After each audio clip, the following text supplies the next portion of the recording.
Jeshi la anga la Marekani limefanya jaribio la kombora la masafa marefu aina ya Minuteman III Intercontinental Ballistic Missile yani ICBM bila kichwa cha vita na kituo chake cha majaribio cha Vandenberg huko California. Jaribio hilo limefanyika wiki moja tu baada ya Rais wa Marekani Bwana Donald Trump kutangaza rasmi ya kwamba serikali yake itaanza tena majaribio ya silaha za nyuklia, hatua ambayo imeibua mazungumzo makubwa kuhusu hatima ya mikataba ya kimataifa ya kudhibiti silaha kama hizo. Taarifa ya jaribio hilo ilithibitishwa rasmi na mwandishi wa habari wa kituo cha Fox News anayefahamika kama Lucas Tomlinson, ambaye alinukuu maafisa wa kamandi ya mpango wa kimataifa ya jeshi la anga la Marekani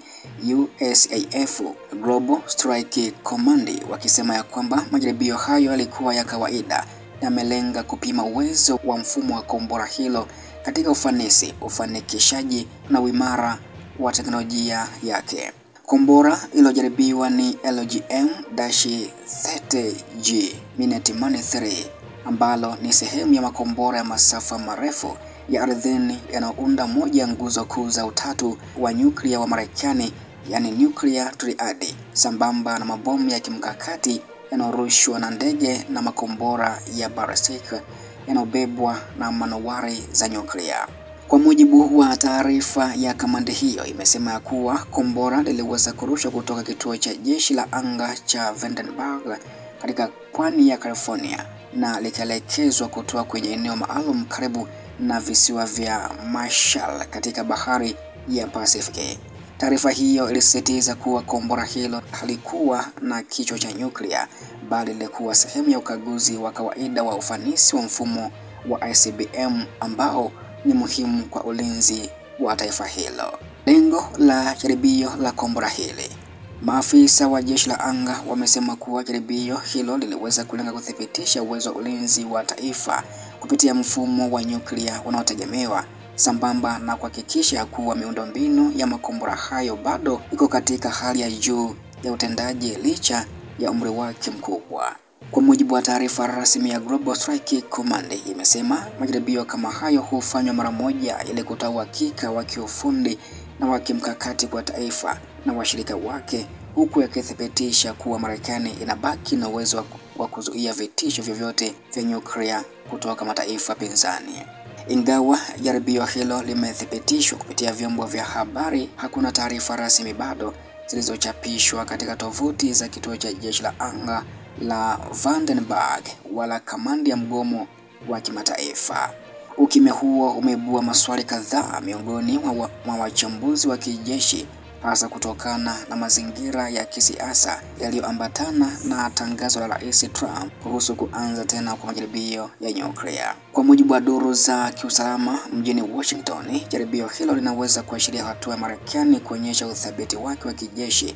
na kisayansi katika kipindi ambacho baadhi ya mataifa yenye nguvu kama Urusi na China yamekuwa yakiboresha silaha zake za nyuklia. Kauli ya Rais Trump na athari zake kuhusu hichi ambacho pia kimeripotiwa. Rais Donald Trump alitangaza tarehe 29 Oktoba 2025 ya kuwa serikali yake itaanza tena majaribio ya nyuklia, akisema hatua hiyo inalenga kuhakikisha Marekani inakaa tayari kukabiliana na tishio lolote duniani. Lakini hata hivyo, hakuna maelezo ya kina yaliyotolewa kuhusu kama majaribio hayo yatakuwa ya mlipuko halisi au ni ya kimitambo pekee. Tangu tangazo hilo, viongozi kadhaa wa kimataifa na mashirika ya kudhibiti silaha wameonyesha wasiwasi ya kwamba hatua hiyo inaweza kuvuruga kabisa mikataba ya kudhibiti silaha za nyuklia, hasa mkataba wa kimataifa wa kupiga marufuku majaribio ya nyuklia CTBT, ambao Marekani haijawahi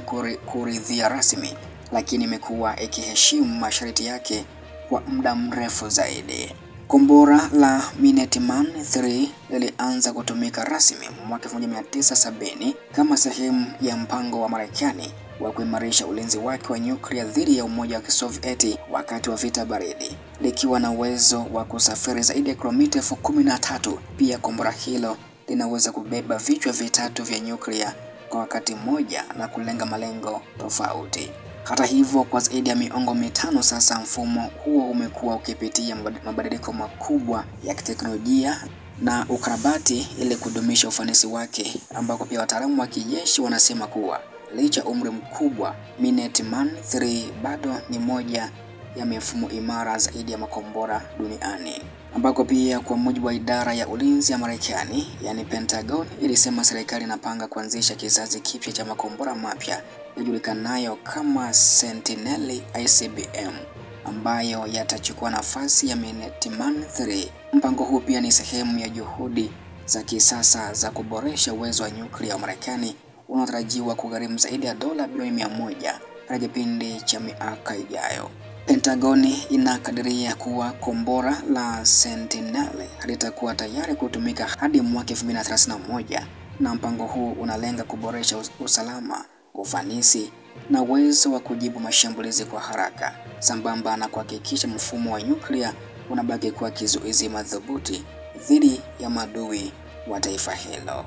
Jaribio hili la hivi karibuni limekuja katika kipindi ambacho uhusiano kati ya Marekani, Urusi na China unaendelea kuwa na mvutano mkubwa, hasa kuhusu upanuzi wa teknolojia za kijeshi na mikataba ya kudhibiti silaha, ambako Urusi tayari imekuwa ikijaribu makombora mapya ya masafa marefu kama Samati na Avangard, huku China ikiongeza idadi ya vichwa vyake vya nyuklia kwa kasi. Mataifa hayo yote matatu yanatuhumiwa na taasisi za kimataifa kwa kuingia katika mbio mpya za silaha, hali ambayo wachambuzi wanaonya kuwa inaweza kuhatarisha usalama wa dunia. Jaribio la kombora hili pia la Minuteman III linaashiria dhamira ya Marekani kuendeleza sera yake ya kuimarisha ulinzi wa nyuklia na kulinda nafasi yake kama taifa lenye uwezo mkubwa wa kijeshi duniani. Lakini hata hivyo, hatua hii pia inafungua mjadala mpana kuhusu mustakabali wa amani ya kimataifa na juhudi